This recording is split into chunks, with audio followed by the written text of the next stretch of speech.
ಜನರು ಮೋಸ ಹೋಗ್ತಾ ಇದ್ದಾರೆ. ಏನ್ರಿ, ಬಹಳ ಜನ ಮೋಸ ಆಗ್ತಾ ಇದಾರ.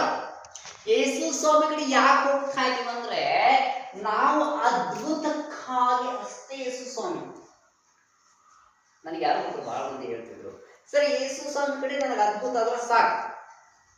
ಆದ್ರೆ ಯೇಸು ಸ್ವಾಮಿ ಅದ್ಭುತ ಬೇಕಾಗದ, ಆದ್ರೆ ಯೇಸು ಸ್ವಾಮಿನ ಹಿಂಬಾಲಿಸುವುದು ಬೇಡ. ಹಿಂಬಾಲಿಸುವುದಂದ್ರೆ ವಾಟ್ ಮೀನ್ ಬೈ ಫಾಲೋ, ಅವ್ರ ಆಜ್ಞೆಗಳನ್ನ ಕೈಕೊಂಡು ವಾಕ್ಯಗಳನ್ನ ನಡೆಸ್ಕೊಂಡು ಅದು ಬೇಡ ಆಗ್ಯದ.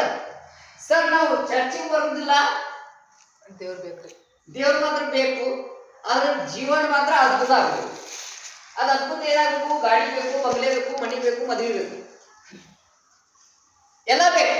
ಆದ್ರೆ ಯೇಸು ಸ್ವಾಮಿ ಜೊತೆ ಹಿಂಬಾಲಿಸುವುದು ಬೇಡ. ಯಾಕೆ?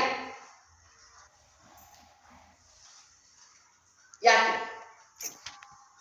ಸ್ವಾಮಿ ಹಿಂಬಾಲಿಸ್ಬೇಕಾದ್ರೆ ಒಂದು ಆದನೇ ದೇವರು ಮಾರ್ಕನ ಬರೆಸುವಂತೆ 12ನೇ ಅಧ್ಯಾಯ 29ನೇ ವಚನ.